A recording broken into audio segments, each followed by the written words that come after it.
नमस्कार दोस्तों, स्वागत है आपका हमारे स्टडी चैनल मनीषा जी के क्यूज में।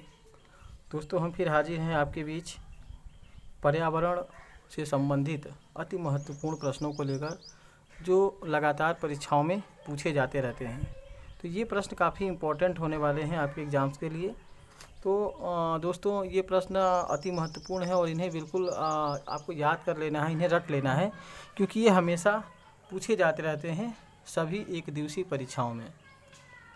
तो इससे पहले कि हम वीडियो को अपने शुरू करें दोस्तों, आप लोगों से एक अनुरोध है कि अगर आप इस चैनल को पहली बार देख रहे हैं तो इसे सब्सक्राइब कर लें, लाइक कर दें और शेयर कर दें, ताकि आपको मिलने वाली नोटिफिकेशन सबसे पहले मिले। दोस्तों, हम शुरू करते हैं। ये फैक्ट्स के रूप में सारे क्वेश्चंस हैं, तो इसमें हम ज़्यादा एक्सप्लेन नहीं करेंगे, आपको बस फैक्ट्स याद कर लेने हैं, उसे रट लेना है, क्योंकि सीधे सीधे ये प्रश्न परीक्षाओं में पूछे जाते हैं। आइए हम क्वेश्चन नंबर 1 को देखते हैं। हमारा क्वेश्चन नंबर 1 है, वायुमंडल में सर्वाधिक प्रतिशतता है, यानी वायुमंडल में सबसे अधिक कौन सी गैस परसेंटेज के रूप में पाई जाती है, सबसे ज़्यादा प्रतिशत किस गैस की है, तो वो गैस है नाइट्रोजन गैस। जी हाँ, नाइट्रोजन गैस की प्रतिशतता सर्वाधिक है, और अगर हम परसेंटेज की बात करें तो 78% ये पाई जाती है। अगला क्वेश्चन हम बढ़ते हैं, क्वेश्चन नंबर 2। क्वेश्चन नंबर 2 है, विश्व मौसम संगठन का मुख्यालय कहाँ स्थित है। तो दोस्तों, विश्व मौसम संगठन का कार्यालय जेनेवा में, स्विट्ज़रलैंड के जेनेवा में इसका मुख्यालय स्थित है। क्वेश्चन नंबर 3 की तरफ बढ़ते हैं। क्वेश्चन नंबर 3, संयुक्त राष्ट्र संघ में कुल कितने सतत विकास लक्ष्य निर्धारित किए हैं। तो संयुक्त राष्ट्र संघ ने कुल 17 लक्ष्य निर्धारित किए हैं, 17 लक्ष्य निर्धारित किए हैं। इस क्वेश्चन के बारे में थोड़ा सा प्रकाश डाल देता हूं कि वर्ष 2015 में संयुक्त राष्ट्र महासभा की 70वीं बैठक हुई, और उसी बैठक में 2030 तक के लिए सतत विकास लक्ष्य निर्धारित किए गए। तो ये 17 विकास लक्ष्य निर्धारित किए गए हैं, इसे सस्टेनेबल डेवलपमेंट गोल्स भी कहते हैं। दोस्तों, क्वेश्चन नंबर 4, भारत में पर्यावरण संरक्षण अधिनियम कब पारित हुआ। काफ़ी इंपॉर्टेंट प्रश्न है और बार बार पूछा जाता है परीक्षाओं में। तो आप देख सकते हैं कि भारत में पर्यावरण संरक्षण अधिनियम सन 1986 में पारित हुआ। तो याद रखेंगे, सन 1986 में पारित हुआ पर्यावरण संरक्षण अधिनियम। आगे बढ़ते हैं, क्वेश्चन नंबर 5। क्वेश्चन नंबर 5, विश्व पर्यावरण दिवस कब मनाया जाता है। काफ़ी रिपीटेड क्वेश्चन है, बार बार पूछा जाता है। 5 जून, विश्व पर्यावरण दिवस 5 जून को मनाया जाता है। आगे बढ़ते हैं क्वेश्चन नंबर 6 की तरफ। हाथी परियोजना की शुरुआत कब हुई थी। इस क्वेश्चन का जवाब है वर्ष 1992 में। हाथी परियोजना की शुरुआत 1992 में हुई थी, और इसका उद्देश्य था हाथियों को संरक्षित करना, क्योंकि हाथियों की संख्या में लगातार गिरावट हो रही थी, इसलिए इस परियोजना को भारत सरकार लेकर आई थी। हमारा अगला क्वेश्चन है, हाथी परियोजना की शुरुआत कहाँ से हुई थी। तो आप देख सकते हैं, हाथी परियोजना की शुरुआत झारखंड के सिंहभूम से हुई थी। झारखंड के सिंहभूम से हाथी परियोजना की शुरुआत हुई थी। आगे बढ़ते हैं दोस्तों, क्वेश्चन नंबर 8 की तरफ। गिर राष्ट्रीय अभयारण्य कहाँ स्थित है।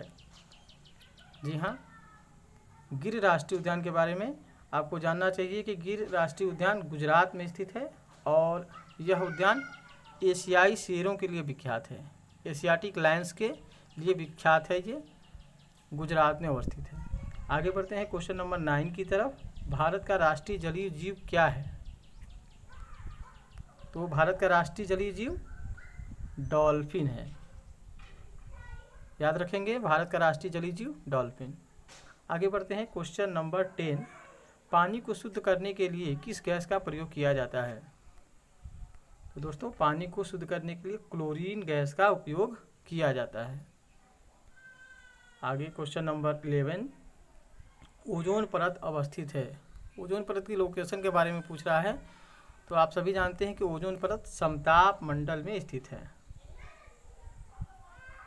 आगे बढ़ते हैं क्वेश्चन नंबर 12, क्योटो प्रोटोकॉल किससे संबंधित है? क्योटो प्रोटोकॉल दोस्तों जलवायु परिवर्तन से संबंधित है।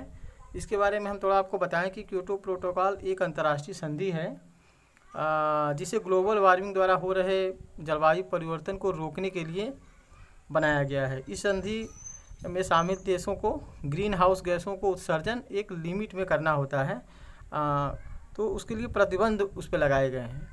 तो यह क्योटो प्रोटोकॉल जापान में 11 दिसंबर 1997, याद रखेंगे 11 दिसंबर 1997 को जापान में अपनाया गया और जो लागू हुआ, यह संधि लागू हुई 16 फरवरी 2005 से ये प्रभावी हो गई।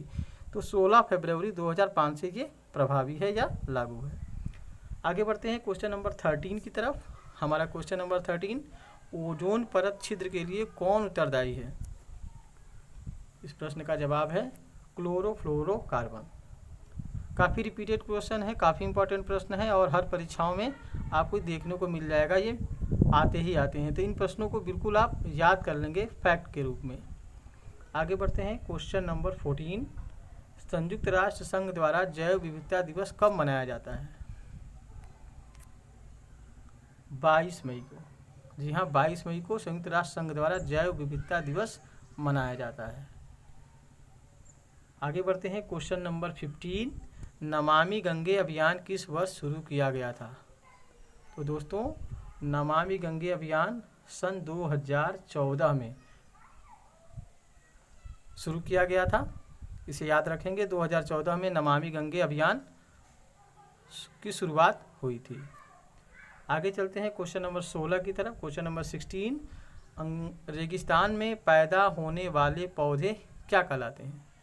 तो रेगिस्तान में पैदा होने वाले पौधों को जीरोफाइट्स की संज्ञा दी जाती है, यानी जीरोफाइट्स कहलाते हैं। उन्हें एक नाम दे दिया गया है, जीरोफाइट्स। आगे बढ़ते हैं दोस्तों, हमारा क्वेश्चन नंबर 17, WWF का मुख्यालय कहाँ है?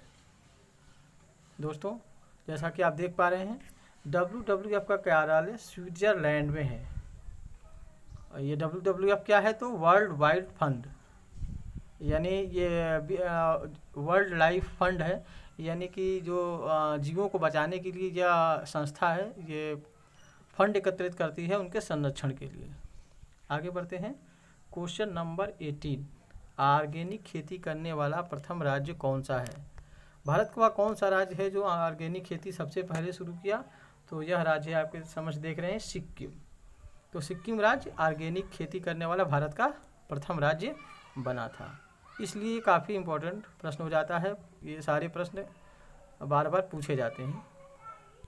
आगे बढ़ते हैं दोस्तों हमारा क्वेश्चन नंबर 19 है, चिपको आंदोलन की शुरुआत किसके द्वारा किया गया था?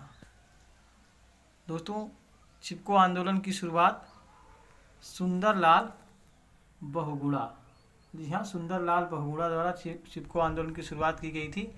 और आपको बताते चले कि हाल ही में इनका देहांत हो गया है। तो चिपको आंदोलन की शुरुआत आप याद रखेंगे, सुंदरलाल बहुगुणा द्वारा की गई थी। बढ़ते हैं हम क्वेश्चन नंबर 20। हमारा क्वेश्चन नंबर 20 है, भारतीय